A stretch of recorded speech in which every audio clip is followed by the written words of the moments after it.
Hello. And hi, everyone. Welcome to A Couple of Sassholes podcast. I'm Brooklyn Johnson. And I'm Heather Terry. And this is Arlo. We have a puppy in the studio today, and I'm going to do everything I can to keep the puppy in the studio today. Oh, my This gosh. is Jess's baby. Jess is, yeah. Wait. That's her baby's baby. I was gonna say. Jess said she goes by Yaya. Yeah. And then we had a 32-second conversation about the Yaya sisterhood of the traveling pants. We have so many things to fill you guys in on. We do. I try not to come in here hard and fast with banta. Yeah. But today we have some. First, we totally forgot to inform everyone. Number one, it's been raining cats and dogs in Owensboro today, and I've been stuck out in it, so I look like a bag of smashed assholes, and I don't really care, and it is what it is. It is what it is. I've ran around in the rain. It is what it is. Ran around the rain. But okay, we have to talk about the horrible thing that happened that everyone has talked about, because a dude from Owensboro got caught in Muhlenberg County having sex with a deer on the side of the road. A dead deer. Dead. Well, yeah, I feel like we have to say dead because I don't dead- know how that would have happened in any other capacity. Dead. A dead deer. Dead deer from Owensboro, Kentucky. Making us proud. Making us look so good. Making us, yeah. And like everyone is talking. Oh, we tried. I'm like, oh, maybe. We're like, I don't know. He's trying to get out. Literally like, the get door. me out of here. These bitches are getting on my nerves. Come on. He's over it. I was hoping. Here's Yeah. hoping. He literally ran around away from you like you were Cruella DeVille going to make a coat out of him or something.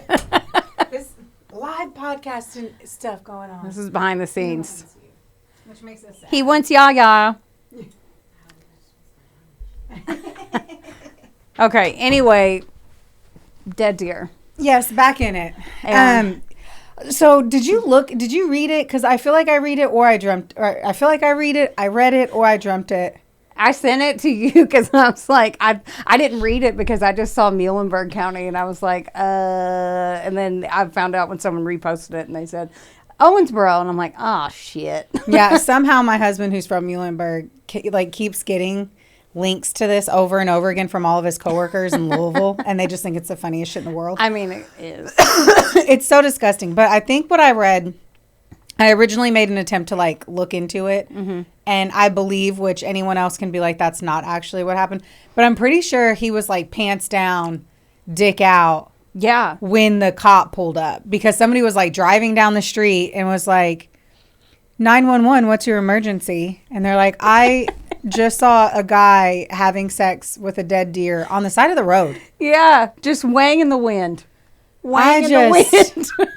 I don't know where to drugs go are from there. bad. Like, I know it was drugs. Do you think that was? Do you? I did. Someone did say that it was drugs were involved, but still, I don't know. I don't know what if that makes kinds- me feel better. I don't know. I'm just trying to lighten the blow, I guess.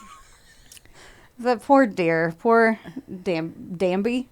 It's Bambi's cousin from Muhlenberg County. I don't know if you knew that. That's so sad. I don't know how to pivot from this, but I I was don't know going to either. start before you jumped in there and say happy Because I birthday. had to get that out of the way. First, I just had to get that shit out of the way. Yeah, we ripped the Band-Aid off. Yeah. I was going to say happy birthday to my dad. Oh, shit. I didn't realize that. Sorry. Happy birthday, bonus pops. Yeah, it's my dad's birthday today on March 5th. So Yay. and he knows how to listen now and watch. So Oh, that makes me feel so much different knowing that your dad's actually listening to all the horrific things that I say on here. I know the story has nothing to do with fathers or anything. I just wanted to say. So other things that we need to talk about on top of all of the deer fucking and dad's birthdays is what happened at work yesterday. Oh man. So I don't know if anyone knows what corn snakes look like. They're pretty, but all snakes are kind of scary looking because there's venomous ones. Right. If there was a venomous deer, I'd say deer were scary looking too. Well, apparently And they're attractive. This, okay, so anyway, this snake, I don't know, how long? Like this long? Yeah. Okay, so there was a snake this long. I work in a nature center, and unfortunately, his cage wasn't fully latched one day, and so he got out. So on Monday of this week, this is Thursday, on Monday, I'm pretty sure he got out on the Friday of the week before, and I came into the center, and I was like, I'm pretty sure that snake is gone. And it kind of fucked my vibe up, just being like, all right, we're going to have to try to figure this out. I'm the only one that works there in the facility. And so Heather, the next day that I was there, she came in with me and we looked all over the place. All over the place. Yeah. I mean, we were climbing on water tanks. And the snake's so big and bright orange that you're like, there's no way I'm going to miss this motherfucker. Like, we're going to see him. We're going to find him. When we had spent 40 minutes searching everywhere, we dug into every single box, and there's a lot of boxes there, and we never found him. Right. So then I just had to like embrace the fact that I was like, we lost a homie. Yeah, I He kept got out. saying he's on a farm somewhere with other corn snakes having a blast. Yeah, it's a party. So then yesterday, I had just heated up my chicken for my lunch, and I was ready to eat some nice hot chicken. And I was like, I like to eat my lunch on an empty bladder. So I was like, I'm going to go into the restroom and I'm going to pee real quick. Mm-hmm. I walk in there and I fucking almost piss myself. The snake is curled up behind the toilet. I need everyone to know that my entire life I've been terrified of snakes. The only reason I have become not terrified of snakes, if you can even say that, is because they're my only coworkers. And I feel like if I am the person who has to feed them and stuff, they smell fear, just be kind. And I'm just like, I'm more of a snake person now than I've ever been. I literally closed the door. I'm breathing hard. The fear of it, adrenaline rush. And I call Heather and I'm like, I need you right now. I found the snake. And you're like, where? And I was like, I need you right now. And she's like, okay, I'll be there in 5. And luckily she lives 2 minutes away. And I knew her titties were out because Heather's never wearing a bra at home. So I knew there was a specific amount of time that I was going to have to wait for Heather to show up. Some birds are not meant to be caged. I get it. I hear you. And so she ends up showing up and I'm literally gnawing on this piece of this chicken breast right on a fork because I couldn't cut it or anything. Like I was just sitting there. Yes, just like that, staring at the snake in this bathroom, waiting for Heather to get there. And then she comes in like the snake wrangler that she is. And it was terrifying. At one point, we were both trapped into the bathroom. The snake kind of got stuck underneath the door, pissed him off, something fierce. Mm-hmm. Mm-hmm. He pretty much hated the entire experience, as we did too. Let's be honest. But this bitch picked him up, got him right into that cage, and there you have it. Yeah, I had to tell, like, at one point, she's running around with the trash can, and she goes, what do you want me to do? I was like, get out of the way. I'm like, I don't know what. And I had said we should put him in a bag, and Heather's like, no, it'll make him more angry. I'm like, everything we did pissed him off 10 times more. Hindsight is a 2020. Yeah. Is a 2020? Sure, I let it go. It's 120. I do have to text this one, or I have to text this one. Fuck, I have to mention this one. So I text my husband. I found the snake. I almost shit myself. Heather's on the way to help me.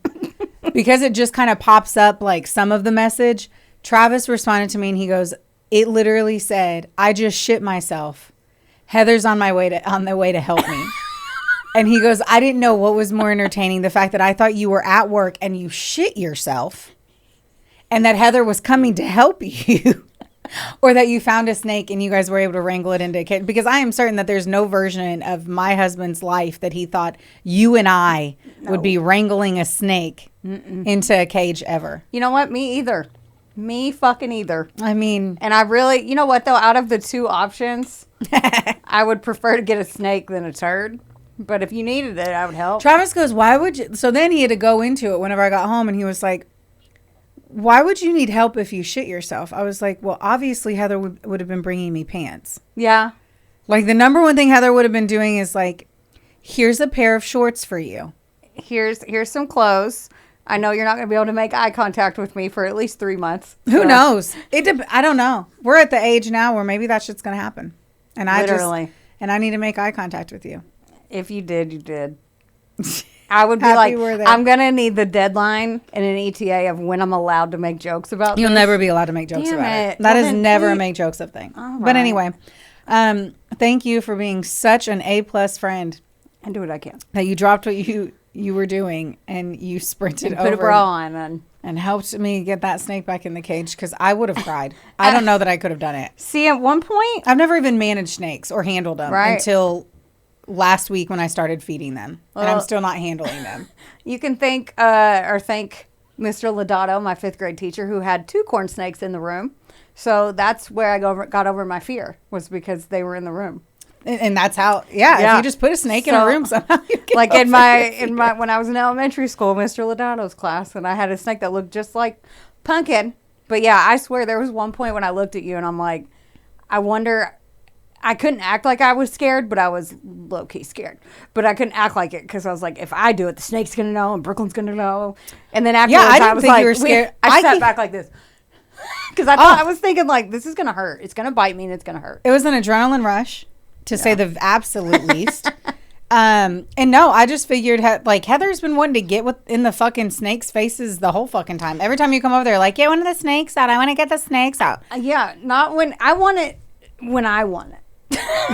Well, how about that? Story not when it's trying to get away from me behind a toilet. And then at one point she runs out of the room, gets her phone, and comes back in. And I had this hook thing, and I was like, nope, don't touch that. That's the toilet cleaner. That's the poop. Like, that's poop. On it. You're putting poop on you. I'm like, this guy eats dead mice. I don't. Everything's I was fine. more concerned about. Dude, I'm just happy that snake's in the fucking cage. Yeah.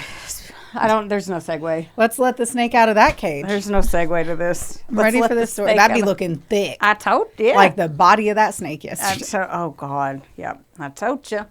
Okay. I'm just diving in. My sources today, CBS News, AETV.com, an article in Variety Magazine from 2022, Times Herald Record, had a ton of articles, and they covered the entire case. There's a few streaming shows that you can watch on this as well, but I watched Dateline season 25, episode 7, and a show I basically forgot all about, 48 Hours. I was sleeping on the 48 Hours. Wow. Yeah. Episode 13, season 30. It was super helpful as well. But I felt like I was cheating on Keith Morrison. But it's okay. Okay. Dr. Thomas Edward Kolman Jr. was born on March 22nd, 1967 in Queens, New York, and raised in Long Island there. His parents, Thomas Sr. and Marie Kolman, were adorable humans, by the way, and he had 2 brothers and a sister. Sadly, the crazy case, this thick-ass case, overshadows Tom's early life. But from what I read and watched, he was an adorable, shy guy, and everybody loved him. And here is a photo of Tom. Oh, he looks like a sweetie patootie. He looks like he gives good hugs. So after high school, he went on to get his undergrad and his doctorate in physical therapy, which he had a true passion for. He worked for Optum Health and Physical Therapy Department as a director of utilization management. He also worked for Always There Home Health Care as a physical therapist with elderly people. So needless to say, he was hardworking and he genuinely loved his job. He'd been married twice and had 3 children that he was extremely close with, 2 boys and a girl. Now, when he met a woman named Linda around the year 1999-2000, they both fell fast and hard. Wow, what a good choice after 2 failed marriages. Right. Linda was around 30 years old and working as a hospital administrator, and Tom was about 34 at this time. Linda was also a divorcee and had a daughter, so when they did the whole let's meet the kids thing, it actually fit perfectly. And there's a picture of them together. You're kind of like my husband. He's been showing me all these photos from the couch like this, and I'm like, dude, I'm officially of the age that I can't see a single thing unless it's in front of me. He looked familiar originally, but now I'm like, she doesn't. Mm-hmm. Thanks. You're welcome. Thank you. Okay. So they eloped to Vegas, and they invited both sets of their parents to come witness their wedding on October 26, 2001. Okay, so they met in 99, 2000, married next year. Yeah, a year or 2 later. Okay. Yeah. They all moved to Saugerties, New York in the Hudson Valley where Linda was originally from. It's a really pretty place about a few hours north of New York City, and in the area it has about 20,000 people, so it's kind of small. They had a son named Ryan a few years after they were married, and Tom was over the moon. He was doing the whole oh, I really don't care. I just want the baby healthy, but deep down she's he wanted a boy. Linda said he cried so hard and he couldn't wait because he was a diehard New York Giants football fan, religiously, and since he was a kid, so he's I can raise my son to be the same. Now, the couple had normal married arguments money, crap like that, but they seemed happy for over a decade. How many kids do they have total? He had 3. He had 3. She had a daughter that lived with her, but they all didn't live with them. Right. Yeah. Right. You usually don't get to just like take one. And then they had the son. Okay. So they were happy for over a decade. On November 29th, 2011, a few days after Thanksgiving that year, Tom kissed Linda on the forehead and headed off to Planet Fitness like he did most mornings before work around like 4 or 5:30. Like a.m. Mm-hmm. Man, that says a lot about him. Right. Dude's focused. A few hours later, Linda had texted Tom, and he didn't respond, which she thought it was weird, but she's like, well, he's probably in a meeting or with the patient. Tom's best friend, Gil, called her, and he was like, hey, have you heard from Tom? And she's like, no, actually, not really. Why? He said, I haven't either, and apparently he didn't show up for work today.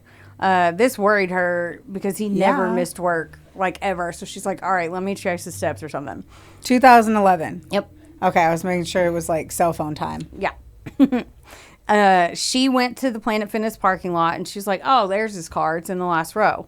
She walked up and saw the seat laid back, and she's like, oh, my God, he must have gotten a migraine and fallen asleep. Sadly, 44-year-old Tom wasn't sleeping. His belt was undone partially. His shirt was untucked a little bit, but he didn't wake up. She was, like, slapping him, like, what do you get up? And she said that his fingers were blue. Oh, my gosh. And he was cold. And she called 911, and I listened to the thing, and it was awful, the 911 call. And the paramedics got there about 3 minutes later. They pronounced him dead on arrival. She was wondering, like, why aren't you trying? And they're like, because he's dead. Linda lost it. And a few minutes later, because Gil called and said, did you find him? And she's like, yeah. And Gil shows up, and I saw the dash cam footage, and his best friend walks up and literally just collapses, like, as soon as he sees his friend. It's very, very sad. And it looked like, he didn't have any puncture wounds, anything. It just looked like he went to sleep and didn't wake up. These types of deaths are called unattended deaths, which I did not know. So they have. You didn't know that? I didn't. I had no idea. I was like, I've never heard of that. I didn't either. Oh my God, I'm getting so good at acting. Every time I can like really get you got I'm me. like, man, go me. Yeah, I've never heard of that. Yeah. Well, apparently, they have to investigate, even though they just assumed that it was heart related or health related. I would hope they would. Yeah. Which I autopsy would have told you something. Right. They took Linda in to rule her out first because and she tried her best, but she was a mess. She said that Tom had hypertension as well as a severe case of sleep apnea, which Will has sleep apnea, but it's where someone stops breathing several times while they're sleeping. It's common, but it's scary if you don't treat it. The police expected the medical examiner to tell them it was cardiac event, but when they came back saying undetermined pending toxicology reports, they were like, what? Dude, we work out at Planet Fitness. If somehow I ended up drugged and poisoned, right. I was like, if they're waiting on a toxicology, I'm like, did somebody get in my water bottle? Right. Golly. Yeah. How crazy. There was no evidence at all of a heart attack, an aneurysm, or anything health related, like on his autopsy. At this point, they had to proceed with the investigation as a homicide until they got the toxicology back, but they decided not to tell the family that they were looking at it this way. They were just going to sit back and watch how everything happened. Oh, I'm really aroused by this police department. Apparently, they said they just thought it was a fluke, and it was standard procedure at this point not to get the family all riled up. Yeah, of course. Yeah. They pulled the security cam footage from Planet Fitness, but it's 2011.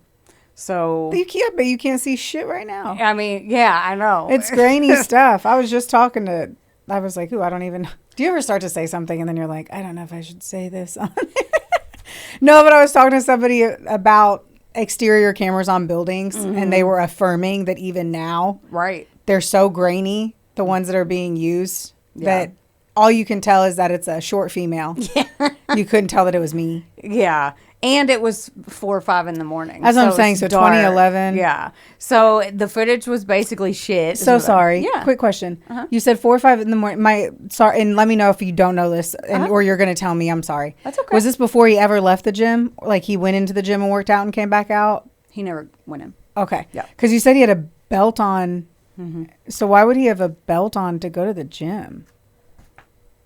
You're like, I'm not doing my jewelry. Yeah. I'm like, well. Well, I have a lot of pages in front of me, and maybe I'm going to inform you. I'm like, I am intrigued. Oh. Because I can tell you, I do not go to the gym at 4 a.m. in my work clothes to then change into my workout clothes to then change again into work clothes. I'm intrigued. That would have been my first thought. I say all that shit. I would have just been sad. Yeah. I've had some caffeine before I walked in here. Sorry. Oh, good. Okay. So I wrote that the video footage was basically shit, but they see a white SUV pull in the back of the parking lot around 4:30 a.m. And it was so dark you couldn't see much else. Literally just that. Then 10 minutes later, they see Tom's car pull up beside the SUV. They couldn't tell the make or the model of the car. They just saw the headlights and the color. That's it. And that they were parked by each other for a while around they said 35 minutes, but they said the white SUV left around 5:30 a.m. and Tom's car never left. That's all they could see. And it was all the way in the back of the parking lot. So they couldn't even see if anyone got out? Mm-mm.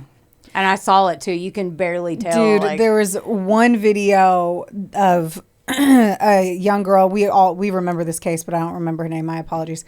But literally she was taken broad daylight at Target around the same year.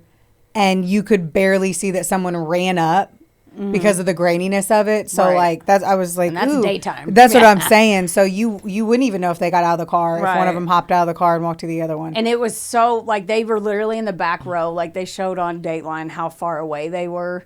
And they were like, because he told the girl or Andrea on Dateline, he was like, yeah, well, the car was parked over here. Why would he park that far? And she goes, maybe to get steps in, and he's a man, so he doesn't have to be worried about. She basically was like, he doesn't have to watch over his back like women do. She said it without saying it. Yeah. So anyway, but yes, that's a valid question.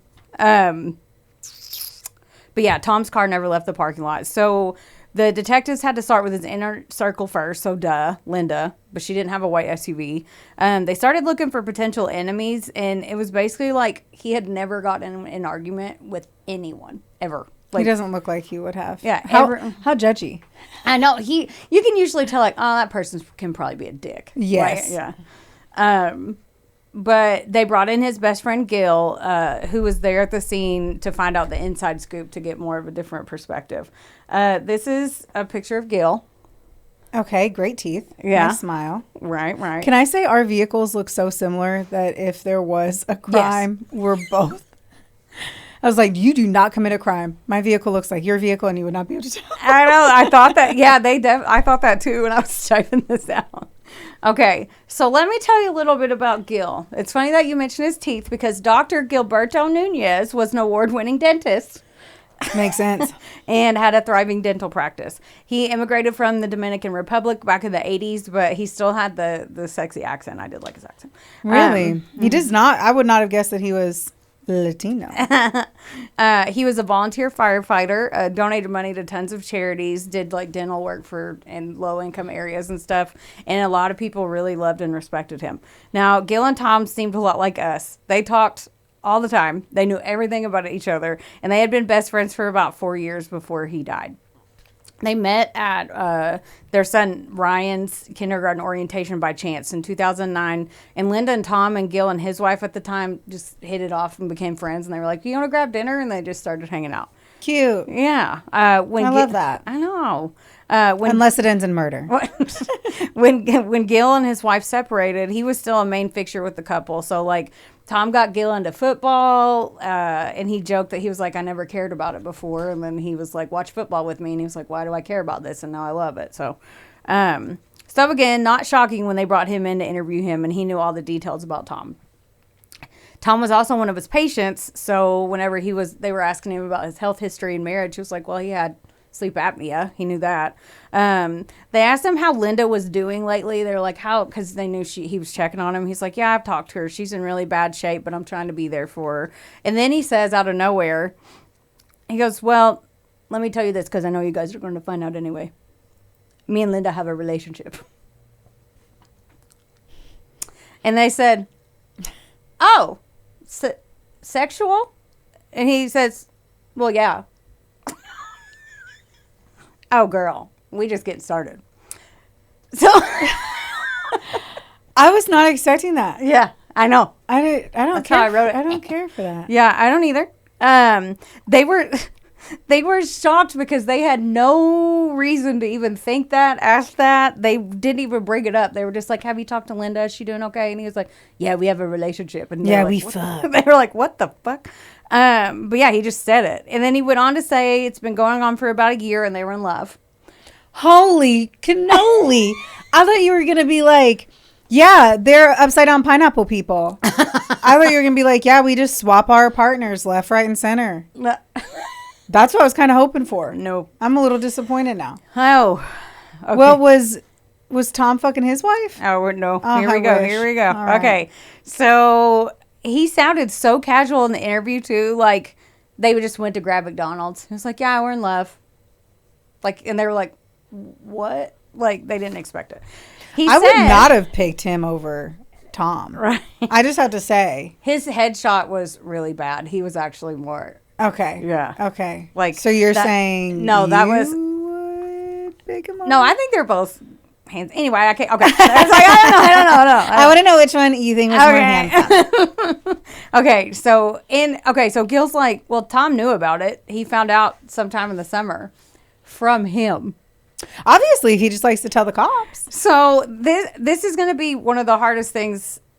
So stay with me to wrap your head around. I won't leave. Okay, but I was like, I know you're going to have a million questions, and I get it. But I'm just saying, just stay with me. Be quiet. No. I said I wrote, just stay with me. He said, Gil's like, I thought Tom was going to punch me in the face when I told him, but he hugged me, and that's just the kind of man he was. So Gil tells him he's sleeping with his wife, and he's so sorry, and he's in love with all this, and he forgives him. It's going to be hard to wrap your head around. They stayed friends after this, and they got even closer. They kept hanging out. Tom even invited him over to the house with Linda for dinner on Sundays when Linda was there. They didn't, like, act on it in front of him, but it was still like, what? No. Yeah.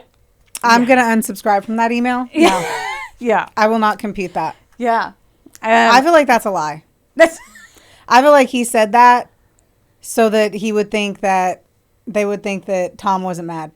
Right. I don't believe it. Okay.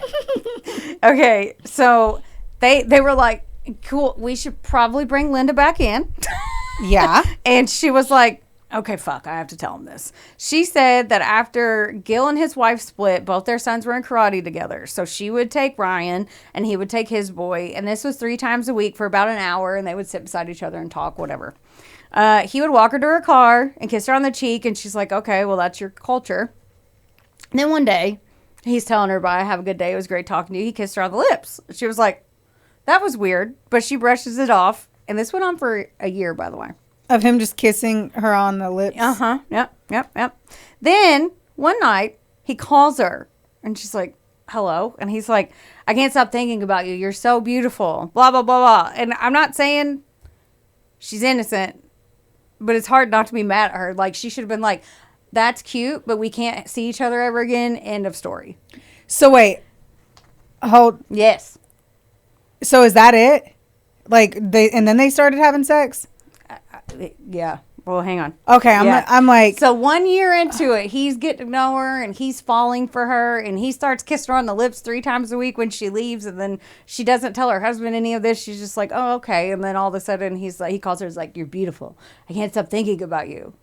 I wouldn't even be able to look my husband in the eye if I wouldn't know what the fuck.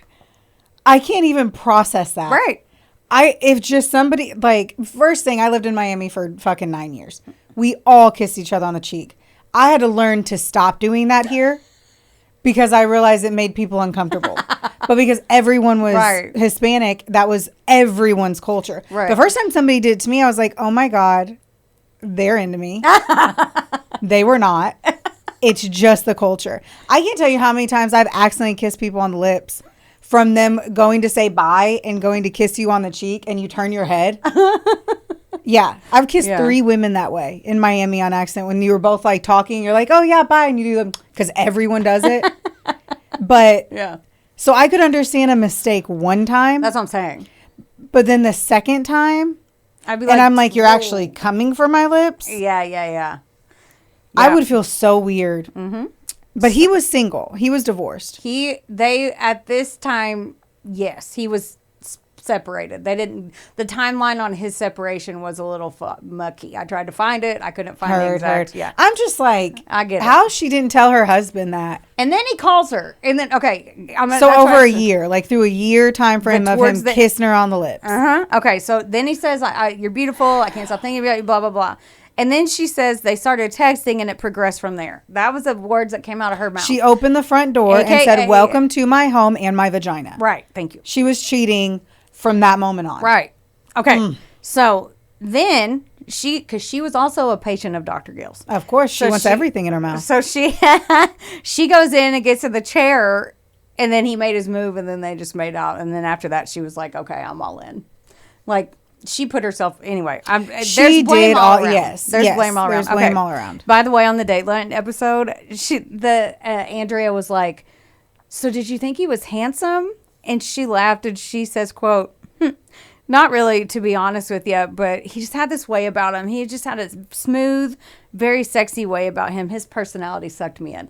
Okay, I saw the pictures of when he did that. Like, she's a liar. I am so mad at that. Oh, yeah. So you're cheating on your handsome husband. Right.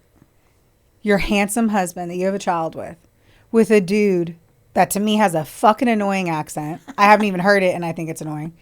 And you weren't even a that's what I'm saying. I think she's full of shit. Like, there ain't no, it's totally possible because she didn't pursue the whole kiss thing. She could have also thought, I'm not even attracted to him, so I don't even care to tell my husband, and then him lose his best friend. It's then his fucking Rico Suave way that, like, yeah. Because what is it about women? We do not date people specifically for their looks. Or we can find them okay attractive until you get to know them, and then we fall for them. Like, women tend to fall for the person. So it would make sense that she wasn't genuinely originally attracted to him. Yeah, she went on, too, to say that she's like, here's this very smart, successful doctor who wants me, and I'm not I think she was kind of enjoying, in my personal opinion, I think she was enjoying the chase that he was chasing her. And then her husband doted on her all the time, too. So she was like, I've never been this girl before. So she had her real life and her fantasy life. Yeah, I can see that, too. So Gil had... But he's a fucking dentist. Let's chill out. Yeah. He ain't a neurologist. He ain't fucking... He's cleaning teeth. No, I'm kidding. Dentists are awesome. Gil had moved into an apartment above his dental office, and she would go see him on her lunch breaks to bone. Then she would go home to her family every night. So she's literally living a double life. They even celebrated monthly anniversaries, getting each other cards and shit. She wrote in one of his cards. This grosses me out even saying monthly anniversaries. Yes. I'm not making eye contact with you now. Okay, good. Because I know it's going to be gross. Yeah, she says, she calls him her, quote, little devil stud muffin. Which makes me want to barf is what I wrote. Little devil stud muffin. Gross. They texted all day, every day. I miss you. I love you. I wish you were here. All this stuff. A few months in, Tom gets a text from someone, like an unknown number, with photos of Gil and Linda together saying your wife is cheating on you. A few months in, he comes up to Linda and he's like, what the fuck is this? And she's like, oh, good, I can talk about it. Yeah, this is happening. So, yeah. What is happening? So he told her, he was like, because you would think, okay, get out of my house. This is over. No, he told her he could see that Gil had some kind of hold on her. And she was like, yeah, he does. And the cops are like, okay. So she's telling the cops all this after the fact. So the cops are like, okay, then what happened? I need a notebook to take notes. I know. That's why I said, are you sure you're going to be able to follow with a puppy in here? God, I could have. Okay, so then the cops are like, what happened? So she corroborated Gil's story, saying that Gil and Tom were still best friends after the fact. Both men were in love with her and giving her time to figure out what she wanted. I'm going to smash a microphone. Oh, wait. The men would even text about her. I saw one in the records that said it was Tom sending it to Gil saying, quote, your girlfriend is baking cookies. And Gil responds, that's great. I just love her. So months, she went back and forth, not knowing what she wanted. Sometimes she would want to leave, and she didn't know. Then her 10-year wedding anniversary came around in late October. She and Tom decided to take the kids on a weekend trip. It was then she said that she realized that Tom was her best friend and her husband, and she wanted to stay with him and keep her family together. I just want to point out, too, she's literally doing this and not even, like, a random person sent a photo.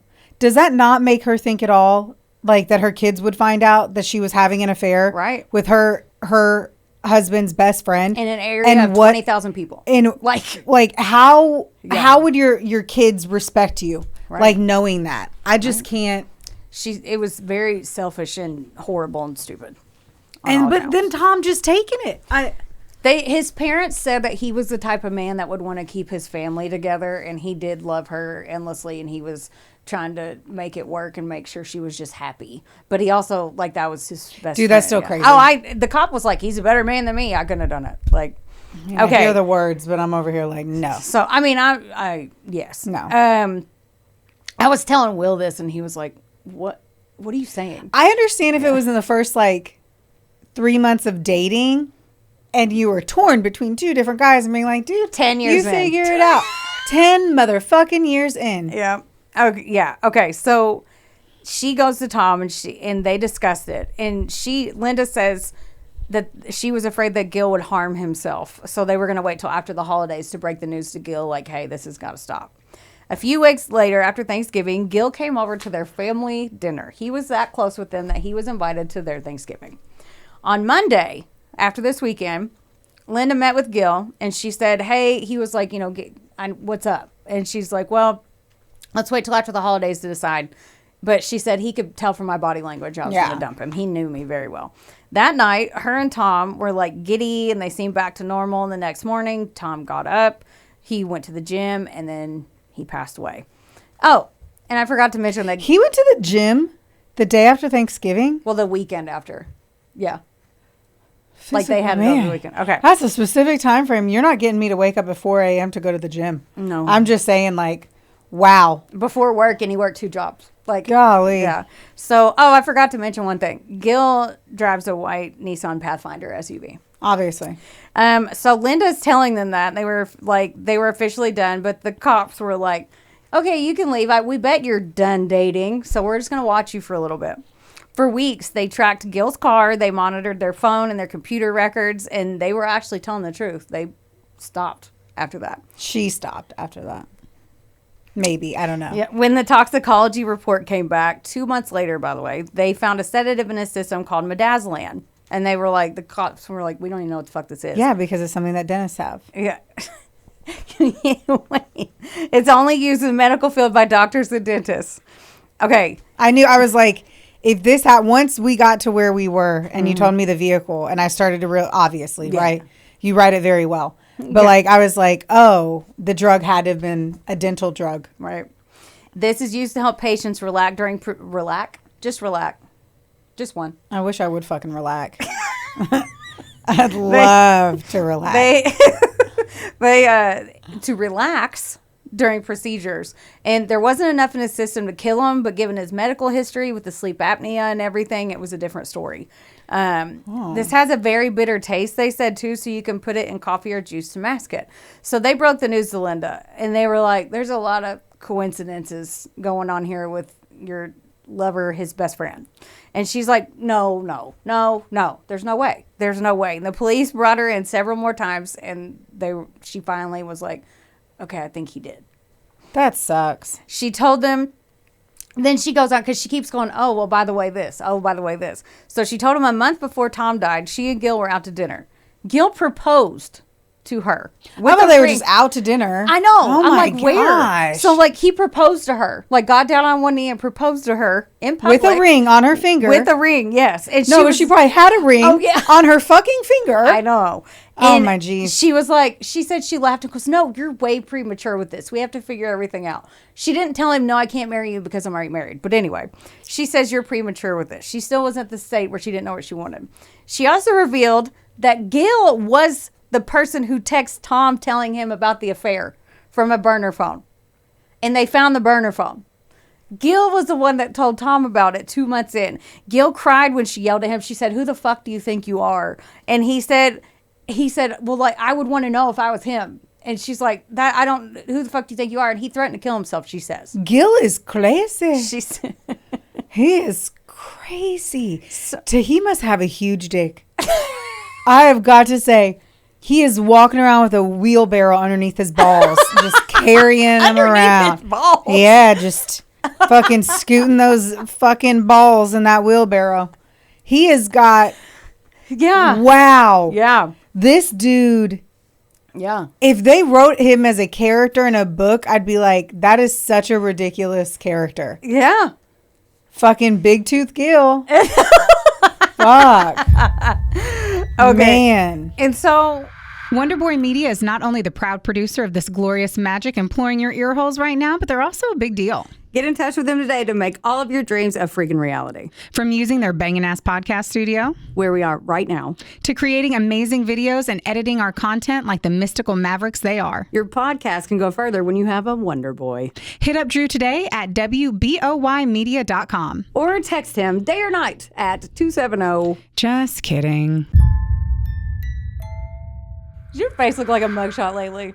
Then it is officially time for you to visit Hetef Aesthetics in Owensboro, Kentucky or Nashville, Tennessee. That's right. Go see our girl Amber Teasley and her team because they'll have your face and your skin look like a damn filter. And their staff is absolutely amazing. It's like a mini Botox party, which personally is my favorite. You leave looking fresher and you don't have a hangover. Another good thing is that if you go in there and you tell them that a couple of Sassholes sent you, you get 15% off of everything. That's unbelievable. So Yes. if you have been considering getting that glow up and making that ex jealous, it's time. Yeah, so Linda says, there's no proof of it, but Linda said he was like, well, I'm going to kill myself. Linda said that's another reason why Tom was allowing it to continue. Because while she, quote, went through her feelings and fucked his best friend. Over and over and over again for a long time. Yeah, and he knew about it. But Insane. yeah, so the cops at this point had cleared Linda. That she didn't work with Gil on any of this. Because in most stories, I'd be like, well, they did. Yeah, it doesn't sound like it. Yeah. And remember, Linda works in a hospital. So the police even checked the midazolam there, and she passed the polygraph. And she was good. She didn't have anything to do with it. Was she They sad said. in all the interviews because she's the reason her husband's dead? Yeah.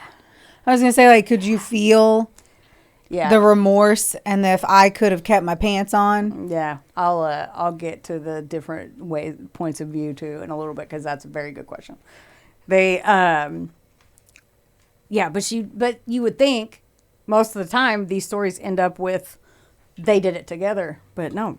So they went back and talked to Gil again, and because at this point he just thinks that they're just talking to him.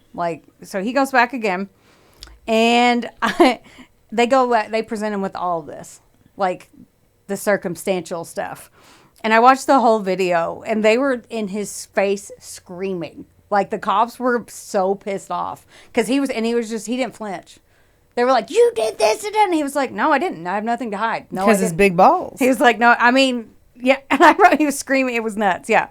He sat there for 7 hours with no lawyer again, saying he has nothing to hide. He didn't flinch. He just kept calm, and they were screaming. And he just kept saying, I have nothing to do with it. That was my best friend. I loved him. And they were like, you were fucking his wife. And he was like, we loved each other. He knew about it. I don't know why you're he basically was like, get the fuck out of my face. But they didn't even have his arms crossed. He was just sitting back in the chair, and the cop was slamming his hand on the table and had his finger this close to his face. I'm just flabbergasted that a highly educated man like that never once said, I would like to speak to an attorney. All right. He said he had nothing to hide. So, dude, if you fucking pivot on me here, I don't trust you anymore. I'm letting you know I don't trust you. And then they were like, well, where were you? He says, I'm alone all the time. I was home alone. I was home alone. No one lives with me. What an honest statement. I know. He was like, I'm never going to have an alibi, motherfucker. Yeah, I live alone. He literally was like, I live alone. And he said it just he goes, I'm alone all the time. You stupid idiot. He said that he was like, what do you think, we're lying to you? And he goes, yeah, I think you're lying to me and you want me to take the fall for this. I think you guys are trying to pin this on me. He told him that. And never said, I would like to speak to an attorney. So during this time, Gil didn't know while he was in the interrogation room that they were tearing apart his office and his apartment with a search warrant. at his dental practice, they found an emergency kit that had 2 unopened midazolam vials with his fingerprints on it. So they're getting notes live from the search warrant while they're in the room with him. And I see the video, and they're like, do you use this at your office? And he's like, no, I don't. What is that? I don't even know what that is. Oh my gosh, I cannot cope right now. So he denied knowing what it was. Now, granted, it does sometimes go by the name Versed, but still, because all they just said was, do you have midazolam at your office? And I wouldn't even know what the fuck it was if I didn't write the story. But then they told him that they found some in his office, and he says, well, if my printer, and they said, your printer on it. He goes, well, if it's in the emergency kit, then yeah, I put them in there. And the other ones I threw away. So if I put it in the kit, then yeah, my printer on it. He says, I guess. He's like, I don't fucking know. But at first he said he didn't have any. His office, though, didn't sedate patients. And even his office manager was like, we don't use laughing gas or anything on our patients, so we don't even use that stuff here. I don't know. They asked him about the text to Tom letting him know about sleeping with Linda. And he said it was a dumb way, but he wanted to let him know the truth. He said it was a dumb thing he did, but he wanted him to know, like by saying he was a stranger. And he said, well, Tom respected me for that. And then they were like, well, you need to get rid of him for that. And he's like, why would I do that? I loved him and I had no reason to. And I mean, at the end of the day, he's not really wrong. Tom knew the whole time. So, like, how do you look? How could you look at me if you were fucking my husband the whole time? I know. That's what I'm saying. But I would do about it. And we joked about it, you know? That's insane. I know. That's the thing that no one can wrap their head around. And that's why I wanted to do this story. Because it's like, but he has I hate that, but he has a point. He was like, that was my best friend. He knew what I was doing. I told him. Dude, I'm sorry, but Tom had to have had like some kind of kink. There's no other way. There's no other way. He said it. I mean, unless something was hot, like sexy in a way, knowing that your friend was going to Pound Town on your wife, like. And the thing about it is, nobody knew about this affair except for those 3 people, and everyone that saw them at the restaurant where he tried to propose. Yeah, but like, you know what I mean. So even his family didn't know. So like nobody knew. Why would they know? I know, but no one knew. So there's no way to ask Tom, like, why, you know? So this is only her side and his side. So Tom never had another friend that he was like, dude, I need to get something off my chest. No. You know that friend Gil of mine that, I hang out all the time? Nope. He's been fucking my wife for a year. I've been okay about it. Like, what? Yeah, I know. So then the cop, whenever he tells them this, he was like, Tom and I actually got closer when I told him, and which, I mean, the text messages kind of look like they did. But when he was like, I had no reason to get rid of him. We all knew everything. A conscience. Yeah. If you had a conscience, you would not be able to look him in the eye. Your response is what the cop did. The cop flipped his shit. And he gets in his face and he said, he's not your best friend, because if he was, you wouldn't be fucking his wife and sending text messages trying to break him up. The cop was like, they were getting mad because he wasn't flinching and he wasn't raising his voice, and they were getting pissed off. And watch the interview clips too, because he never got rattled, still stayed calm. And there's one thing that pisses me off whenever I'm like mad at somebody, is if I'm raising my voice and they're like, well, I don't understand why you're getting so, it just gets under my skin, and it got under his. Like whenever you're screaming and the other person's like, well, I'm sorry that you're upset. Like, that's kind of how. Oh, I know. I literally try to do that to my husband. You've done it to me before. And I'm like, I know. I love it. There's only certain times in my hormonal cycle I can even pull that shit off. Oh, and you pull it off so well. Thank you. Okay. And so finally, but the whole time he said he had nothing to hide. He never asked for a lawyer. When they finally let him leave, he goes home and he says that he lawyers up because he got pissed off because he found out they were searching his stuff. So then he's like, oh, they think I really did this. They did this behind my back. He is so stupid. Yeah. That is the dumbest thing I've ever heard. Oh, yeah. For him to say that. Of course they do. They screamed in your face and slammed their hands on the table. And then, I mean, the cops didn't make it in any way, shape, or form not obvious that they thought he did it. Right. So Linda had heard everything, and now she was like, okay, Gil did this. And she's like, I never want to see him or speak to him again. Obviously, he killed my husband. You're dead to me. He waited for her outside of a restaurant because they live in a small town, and neither one of them left. And then he waited for her to come out, started screaming at each other. He told her that the cops think that she's involved too, and they're trying to pin it on him, but she knew that was a lie. She's like, no, they've already cleared me. But cool, I never want to talk to you again. The investigators told Tom's family that they were looking at this as a homicide, and then Linda had to come clean and be like, they called her, and she's like, yeah, I was sleeping with Gil. Yeah, I was a slut. Yeah. And she was sick with grief. The DA was like, okay, here's all the circumstantial evidence, but again, we need more because you can't go to trial more than once. So they were like, okay, we need a way to put Gil there, like a solid way. So they get more results back, and there was an unknown male DNA on the inside of Tom's belt buckle. It was not Gil's DNA, and so they had to stop, and they're like, well, we can't even go to trial with this because who the fuck is that? So it wasn't a first responder at the scene. Nobody else was there. None of Gil's friends, and they even followed Gil's friends around to see if he sent someone else to do it, and they took cigarette butts and Coke cans and stuff, and nothing. Then they found out, so they had to wait on everything, and they found out that the DNA was from a person on the autopsy table before Tom Kolman was there. So they stopped all that for nothing. Because even the lawyer's office was like, well, did you call the medical examiner and be like, test this person? Whoever went before him, and that's what it was. So they were pissed. Wild. But this also means that some of the evidence is contaminated. Yep. So that's going to be an issue at court. And Linda was shunned, obviously, by Tom's family. Right? And she was trying to move on with her life, but they kept coming back to her to bring it. Because, I mean, she did lose her husband, but still. I don't trust that she didn't do it. I don't know. I don't know the way you write things. I don't trust you. For all I know, you're going to be like, and it was Linda. It wasn't Gil. So I don't trust you. So I don't know. I don't know what's going on with Linda, but I don't trust her either. Well, so they kept coming back to her. She was trying to move forward, and they kept coming back and talking to her. They exhumed Tom's body 2 different times to get additional testing. And she's like, I just wanted them to leave him alone.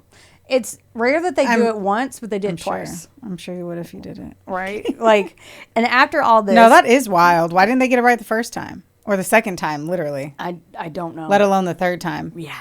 That's horrible. I know. Ugh. And after all this, the medical examiner ruled that Tom's death was acute midazolam poisoning. Gil was still not arrested, and the public didn't even know he was under investigation. So it's not like he was on the news, nothing. So his practice was still thriving. He did tell his staff, because they were very close, and a lot of them had worked for him for many years. He said he was innocent, but he wanted to tell them so they could keep working hard to keep the office open. 3 whole years went by, no arrest. Gil eventually got on Match.com, met someone, and got married in the Dominican Republic. His new bride. Within the 3 years? Mm-hmm. Man, nobody understands what a timeline is. Like, no one understands an appropriate timeline. Right. That's all I got to say. Mm-hmm. That's all I got to say. Like, he hasn't even fixed himself. He hasn't even searched deep as to why he was fucking his best friend's I don't. Golly. And so his new bride, he told her, like, hey, they're trying to pin this on me. She stood by him. She said she believed his innocence, but it was a straight on their relationship. I'm like, you think? Because you didn't even know him, really. And I wanted to ask you this. If you started dating Travis and he was under suspicion for murdering his best friend because he was sleeping with his wife 3 years before that, would you have stayed with him? No. Okay, thank you. No, that's what I was thinking. I told Will that too. I was like, there's no way. I mean, if the ring was on the finger and he was rich. I mean, he's got money. I was like, this is just, I'm going to eventually file for divorce. I don't know how shitty of a human I could be. But I'm like, if I'm like, okay, I'm going to get half. Yeah. It depends on what kind of shitty mental state I have. Or he could kill you. You know what I mean? Like, yeah. So anyway, that one I was just But no, like, absolutely red not. flag. I don't think there's a Match.com box that says, have you been accused of murder? It's one thing if you were accused of murder and there was no real evidence. You know, if they were like, dude, well, technically, they're assuming his vehicle was there. The drug. Circumstantial. Of course, but it's way different than you're just assuming that it's me because I'm the wife. You know, like they have no evidence on me. There's no proof. I wasn't having an affair.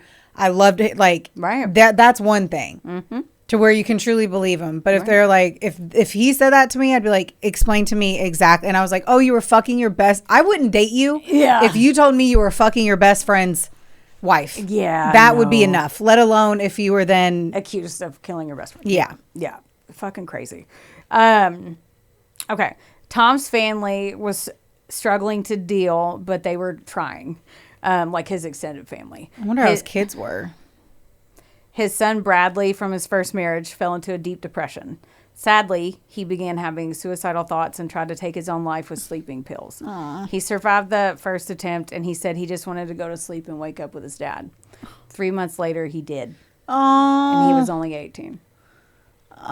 Yeah. With all this, now the investigators are like, okay, now 2 people are like deceased from this.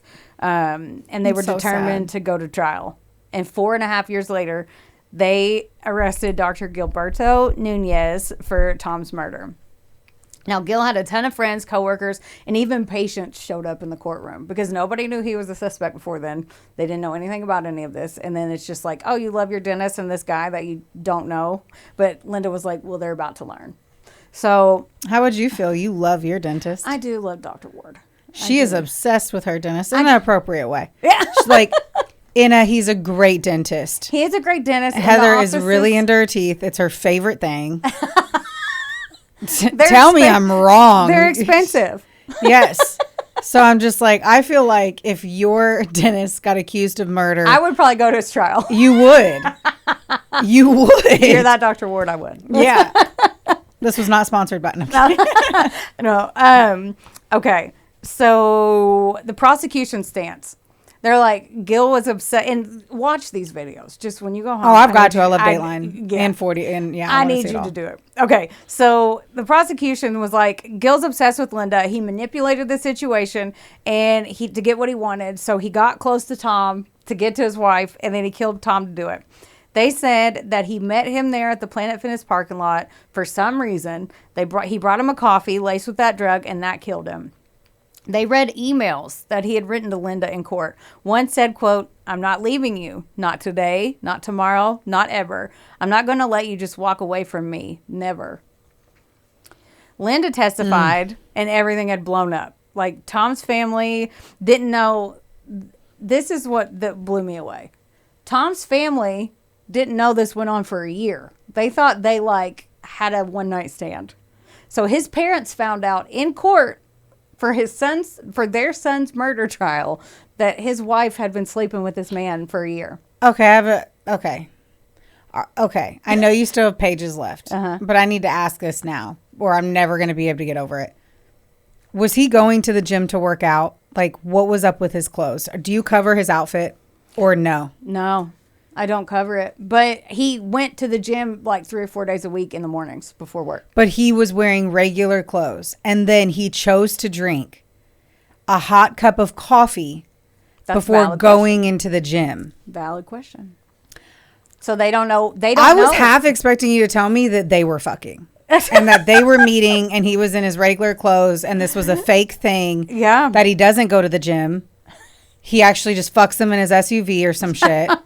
Because the last thing I could do is drink a cup of coffee and go work out because it would dehydrate me so much. That's a valid question. They don't have footage of him going in. He did park far away, but I will tell you, I didn't write this down, but I do know because I looked it up. The Planet Fitness is blocks away from Gil's practice. So they don't know.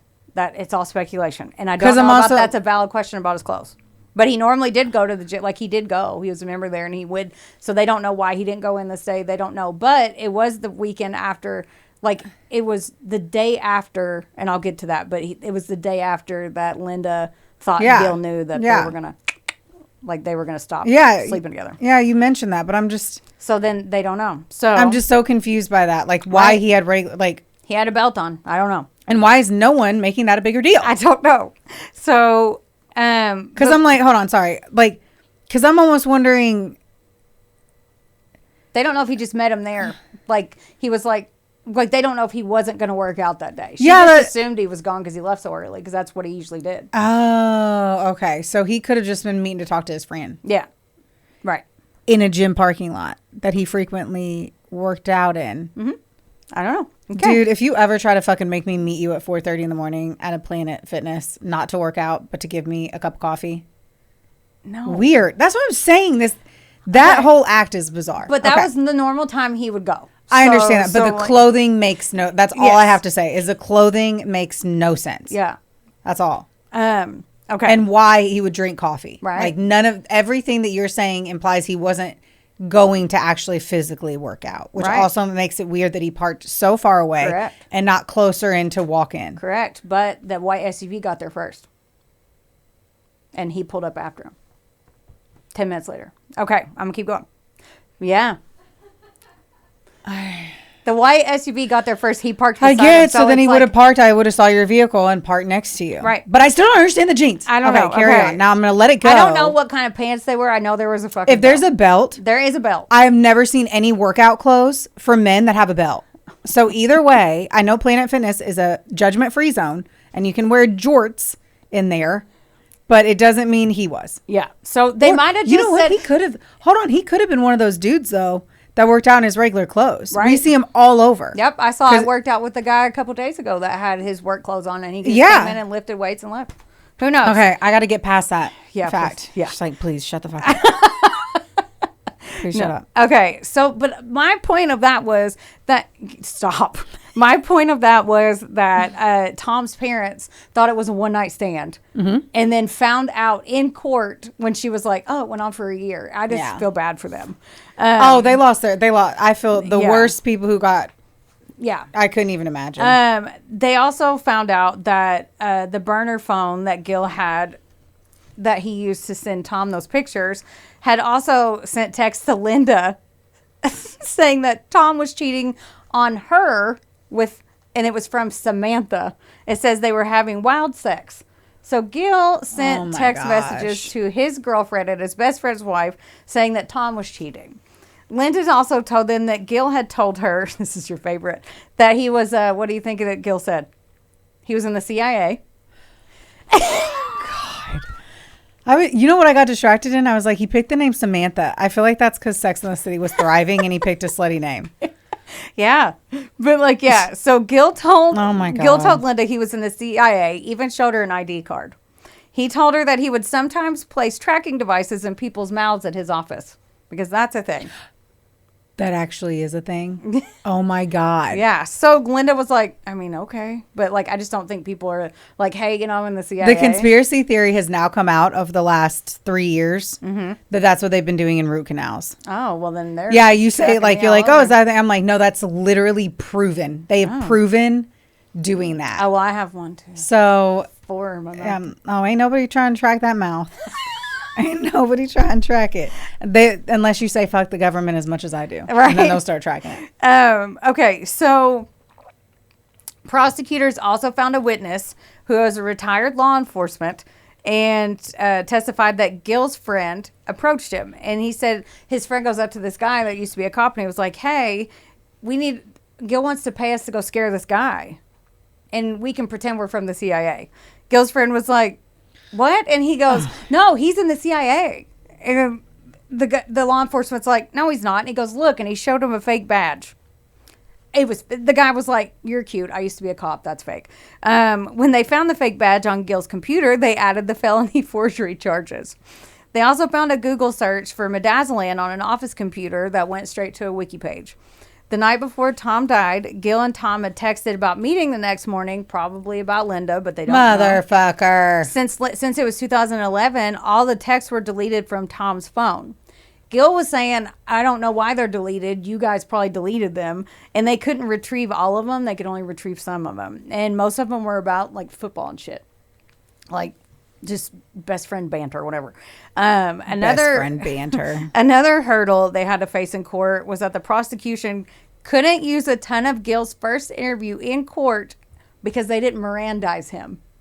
When they had all of that shit and they were coming at him and screaming, they couldn't use it. Well, they weren't arresting him. But they couldn't use, they had to say anything you say, yeah. And they didn't say it. So, yeah. They weren't allowed to talk about the midazolam in Gil's office and his initial denial of it. So, because that was when they got that, was when he was like, I don't even know what that is. And they were going to like mad lengths to make this stick. Like, since the investigators, they couldn't see a license plate number on the white SUV that met Tom that morning, they hired a forensic video analyst to run tests on Gil's Pathfinder. Apparently, the Pathfinder projects a certain pattern on the road when it was driving. And so they went and got all the footage from the car leaving on all the extra places. It was the closest match to Gil's headlights. His vehicle had the same fog light headlight defect that was in all the videos. So they think they got as close as they could without saying it's his car, because they can't say that, but his vehicle had that same defect. And oh, by the way, Gil sold his car 2 weeks after Tom died. And they found that car. They tracked the car down, found it, and they proved the pattern. Now, the defense came out guns a-blazing. Gil hired the same lawyers from New York who had represented mob boss John Gotti. They said they said that, and they did, it was like a big production on both sides. They said it was all fantasy, and it was, quote, out of a bad Lifetime movie. They put all the blame. Yes, this storyline is a shitty Lifetime movie, because no one would believe that Tom was like, put it in my wife behind my back. Yeah. Still. And she's baking, and you're going to say your girlfriend's baking. Like, the fact that they had a text where he was joking back and forth. They put all the blame on Gil and read the text from him. Wow, you can tell I did this late. They put all the blame on Linda, not Gil, because they're trying to prove him innocent. They put all the blame on Linda, and they read texts from them. Some of them were from the same weekend. She was telling everyone, "Oh, I chose Tom. I fell back in love with Tom." Blah blah blah. She told everyone, or she just told Tom? After when she told the investigators. Okay. Yeah. I was like, wait, so she did tell somebody about the affair? Okay. You're like, wait. No, I get it, because I was like, shit. So they, the same weekend that she was like, oh, we fell back in love and I was going to end it with Gil when we got back, they found a text saying, I love you. I miss you. I miss holding your hand. That soft spot scar on your face. Moi, moi, moi.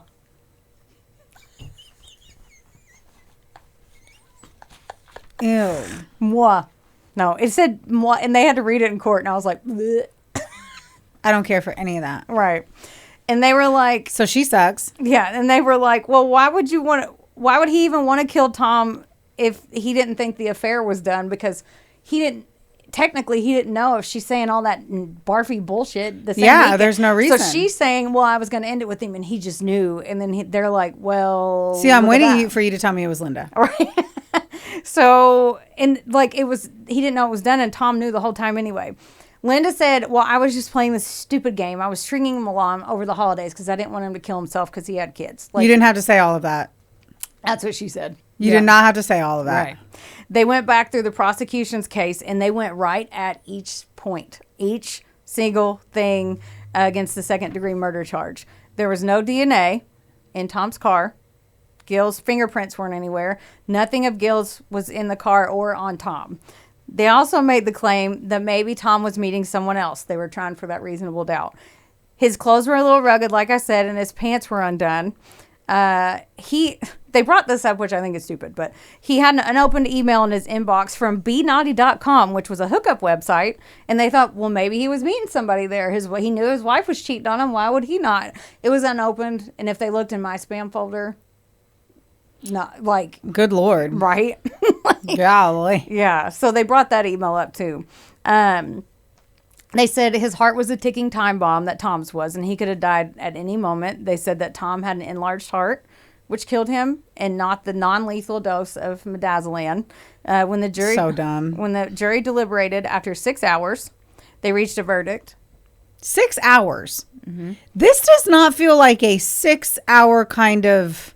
That's either good or bad. It's either really good or really bad. Yes, but I also don't even know that it's super obvious. Like, I don't know if I was 6 hours seemed quick. Yeah. I'm right. Like, even if I was going to vote guilty, I don't know that I could affirm that in 6 hours. Right. Me just telling you this shit's I'm been an still hour. Second guessing it. Yeah. So like, I was thinking that when I was typing, I'm like, that's too short. Quick. They found Dr. Gilberto Nunez of second-degree murder not guilty. I knew you were going to say it. Everyone was shocked. Linda started screaming at him, and her friend had to pull her out of the courtroom. She was like, sociopath, you piece of shit. Like, she screamed at him, and they're, like, dragging her out. The jury later said that they think that he had something to do with it, but the medical evidence just wasn't there. One of the jurors said that maybe Gil helped Tom out by giving him that sedative because they didn't know to help him sleep. They said Tom hadn't been sleeping very well lately. Because his wife was being fucked by his best friend. That. And they don't know, but they were like, maybe he was like, I'm trying to sleep here, take this. But they don't, the jury said they didn't know. They were like, we could have went over it over and over and over again, but they don't have the DNA to put him in. That's what they were saying. They didn't have that. That's what I'm saying. I was like, you wouldn't give me a cup of coffee with it. Yeah. Right before I start my day. And they didn't even know that if he had coffee or not. They just assumed. They kind of linked that together. And so they didn't check his stomach contents? They would have known. They messed up so much of the evidence. I know, but I'm like, a coffee cup. Like, they made that seem like there was a coffee cup proven with the drug in it. Yeah. And in his stomach. You would have been able to tell from the coffee, Yeah. all of that. If he would have handed him a cup of coffee, his DNA would have been on the cup of coffee. Yeah, and they didn't. So they really don't know. Yeah, they don't. And they even took his body out. One of the sad parts is when they took his body out, they put this light on him to see if there was any like puncture like from a needle. Because there's a way you can test for that, and they didn't find any. So they were just making assumptions, and that's all they could do. And they said it's commonly put in coffee or juice, but they didn't officially know. And I don't know how, because I thought about the stomach contents too, and I don't know how they didn't. I'm starting to wonder if he did do it. So I'm not certain that he did it. It's so, right? I'm like, I don't know, you have 2 fucking paragraphs. You gonna toss shit at me with that? So I'm annoyed with you. I know. Once we stop this, I'm not talking to you. Gil was found guilty on a few other things, though, for the CIA badge. Oh he had. They were so, you can tell that they were so pissed that they got not guilty that they went at him like for whatever they could. Which really would suck if either way, he's guilty of a fake CIA badge. So he had 2 more trials that were unrelated to Tom's murder. And I think that they were just trying to get justice. They were even like, give him the full punishment. And the judge was like, I can't. Like, he was found guilty on 12 felony counts, including possession of a forged instrument. 12. A CIA badge, insurance fraud, and I read that this was one of his properties or storage buildings burnt down or something. And he said there was $500 extra in there, like big whoop. Oh my geez. And for perjury, because he lied on a pistol permit application. There's a question on there that said, and he checked that he had never been discharged from the military, but they found out that he went through basic training for the Marines. He should get in trouble for that shit. Yeah, and he went AWOL right after basic training. He should not be able to buy a firearm. Right. But yeah. And, but the other ones, I'm like. Lying on your application for a gun is, But it was just being like, I had an extra big The TV. other 2 shit was done. It's like, dude, just give him a fine. He can pay it. I mean, fuck the government. Yeah. In February of 2017, Gil was sentenced to 2 1/3 years to 7 years in prison. Apparently the max was like combined all this 25 years. So, whoa. Yeah. He served 19 months and was released in September of 2018. He got off of parole officially in October of 2023. He did lose his dental license, and he was very passionate about that. So they felt like justice was served somewhat. They still harmed him. She said, that's what Linda said in the interview. So he can never practice dentistry again. Now, the only interview that Gil ever did on record was with 48 Hours, and Linda said no to them. But Linda was on the Dateline one crying, and it was like an hour and 30 minutes long. But like, and then Gil, if you want to see the other side, watch the 48 Hours one. It's both different perspectives. And at the end of the day, we just need to remember that every choice has a consequence, even if you think you're just playing a little fantasy fun game, because 2 people did end up dying of this. So this is a sad story of the death of Tom Kolman. I wonder if his son would have still done that if he did accidentally die. Like, there is still a small chance that Tom did accidentally die.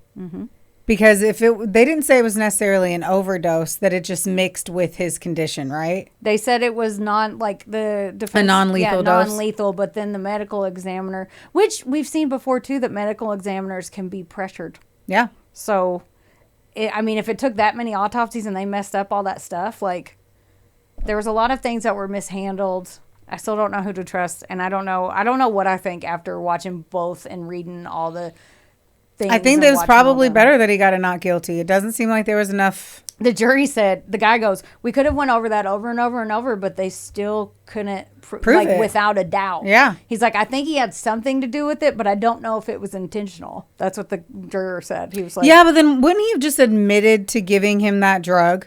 And being like if I was look, see, okay, you know what? I could get in trouble. I had leftover Xanax from a prescription. Heather had been having panic attacks. I gave her 3 of my pills, but I handed them to her. No, I know, yeah. You know what I mean? I handed them to her. And yeah. I didn't lace anything. That would be, Heather had been really bitchy, so I just crushed up a Xanax in her. You know, whatever it is. Yeah. It just doesn't seem like. I know. I don't know what to think. I do not. It's sad because Tom seems like literally sad. No one. He was. I feel terrible for his son. Yeah, I feel terrible for his family and his daughter. She was like, she said she just talked to him on the phone, like she was on the interview, and then like him and his ex-wife, they were very close and they talked a lot because they had kids and shared custody and all that stuff. So, and the daughters were like, yeah, every time we went to dad's, and they were really close with Linda. So like she was like a bonus mom to them, and so they were very hurt by this. Of course, yeah. So it was. No one won. No one won. No one won at all. So, that's it. So, was there a coffee there in that car at all? They never mentioned it. The only reason why I mentioned the coffee and the juice is because they said it's commonly masked for the bitter, extremely bitter taste with coffee or juice. Okay. They never mentioned it. They don't know how it got in the system. They don't know. He didn't have a prescription for it. He didn't have a prescription. Because no one would have probably prescribed a doctor. I say that. Doctors all the time don't care. They just make money on prescribing to you. Right. So I just don't know. I don't know. There's a lot of questions not answered, and sadly, they're not going to get any answers because Tom was the only one that could answer them. So. I mean, he probably could have not answered this one, too, because he might not have known it was in his system. Right. Or he did. Like, see, we don't know. Well, if he never got out of his car, I was like, did he go in the gym, grab the wrong water bottle, and somebody else was supposed to be relaxing at the gym. Relaxing. It's just a weird, that's so bizarre. Yeah. Thanks for leaving me with blue balls. I do what I can. And you do it well. Thank you for that. Yeah. All right. Yeah, I don't even know how to trade. Like, I was just gonna say, like, rate, review, subscribe. Yeah, I was like, we went over pretty far on this episode, so I was just gonna jump right off this fucking cruise ship, if you will. You haven't peed in 20 minutes. I'm sure you gotta go.